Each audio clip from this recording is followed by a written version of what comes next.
नमस्कार, तिखट तडकामध्ये आपलं स्वागत आहे। आज आपण बघणार आहोत तिखट मिठाच्या पुऱ्या। सध्या छान थंडी पडली आहे, तर चहाबरोबर काहीतरी गरम खावंसं वाटतं आपल्याला। त्यासाठी झटपट होणारी रेसिपी आहे ही। यासाठी मी इथे 2 ग्लास आपले ह्या 2 वाट्या गव्हाचं पीठ घेतलेलं आहे। 2 चमचे डाळीचं पीठ आहे, चवीनुसार मीठ, थोडा ओवा, तीळ, धने जिऱ्याची पूड आहे, लाल तिखट आहे आणि हळद आणि हिंग आहे। तर आता आपण पहिले याच्यात डाळीचं पीठ घालून घेऊया।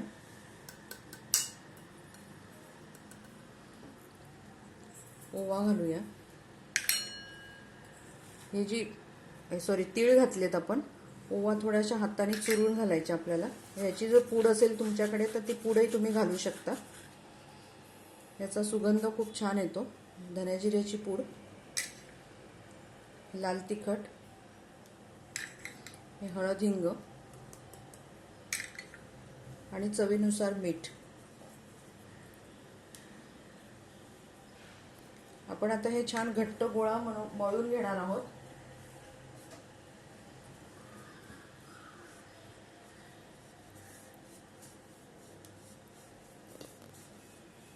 आणि या पुऱ्या तुम्ही प्रवासात पण नेऊ शकता। 2-3 दिवस आरामात छान राहतात या पुऱ्या।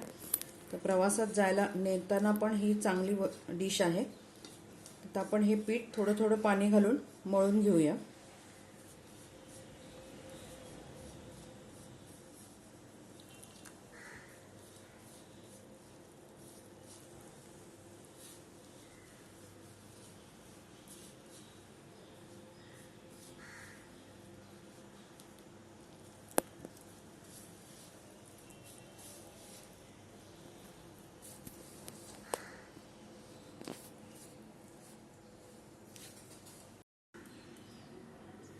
इथे आपला गोळा मळून झालेला आहे। कडकच मळायचा आपल्याला, पुऱ्यांना मळतो आपण तसा। आता आपण याला थोडा तेलाचा हात लावून झाकून अर्धा तास तरी ठेवूया।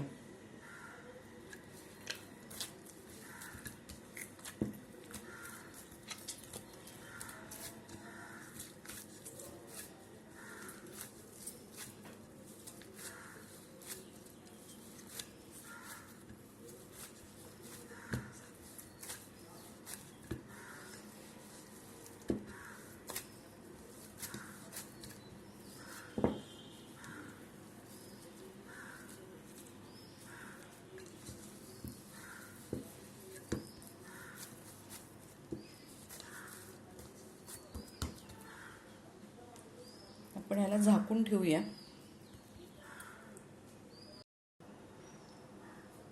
याला झाकून ठेवूया अर्धा तास। इकडे आपला अर्धा तास झालाय आपले कणिक मळून। आता आपण याच्या पुऱ्या लाटून घेऊया। मी गॅसवरती तेल तापत ठेवलंय।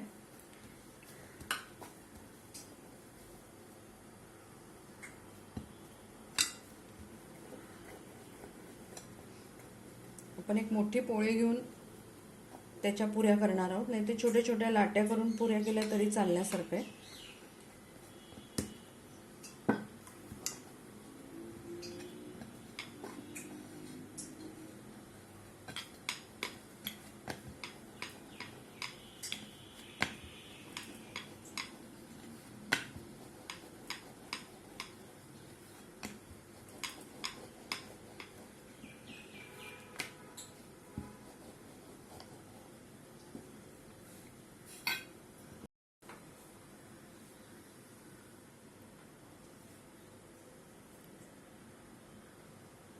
आपली पोळी लाटून झाली आहे आणि झाकणाने पुऱ्या पाडून घेऊया।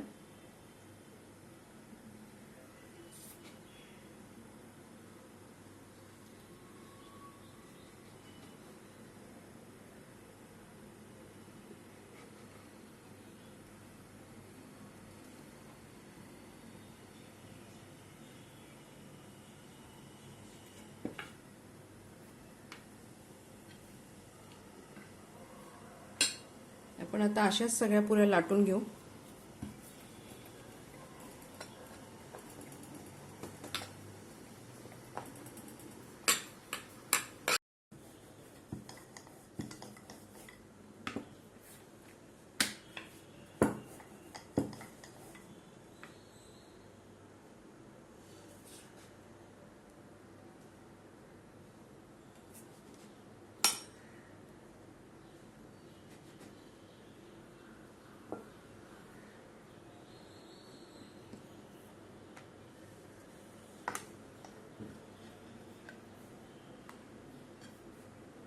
तर आपण ह्या तळून घेऊया.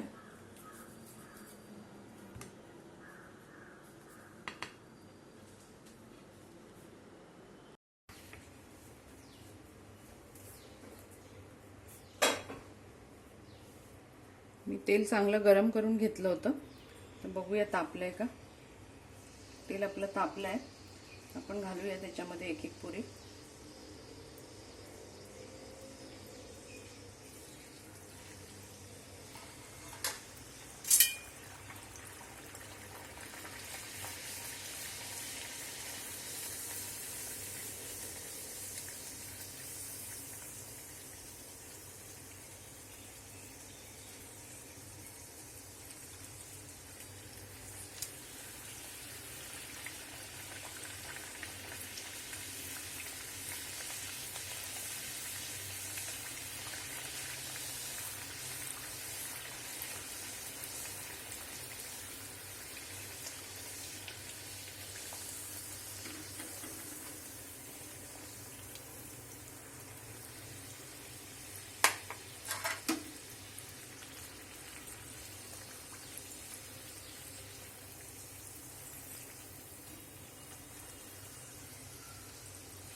या पुऱ्या चहाबरोबर गरम गरम खूप छान लागतात. किंवा याच्याबरोबर लसणाची चटणी कोरडी आणि प्रवासात जर न्यायची असेल तर तुम्ही तसंही नेऊ शकता.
पण आता अशाच सगळ्या पुऱ्या तळून घेऊया.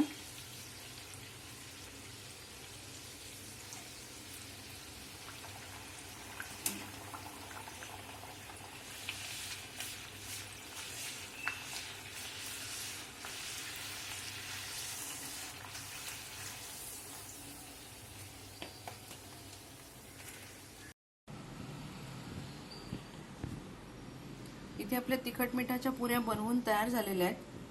या तुम्ही लोणच्याबरोबर, चटणीबरोबर, कोरड्या लसणाच्या चटणीबरोबर पण या खूप छान लागतात. प्रवासात न्यायला तर खूप उत्तम पर्याय आहे. तर तुम्ही हे नक्की रेसिपी करून बघा. तुमचे अभिप्राय आम्हाला कळवा. तसेच तिखट तडक्याला लाईक करा, शेअर करा, सबस्क्राईब करा.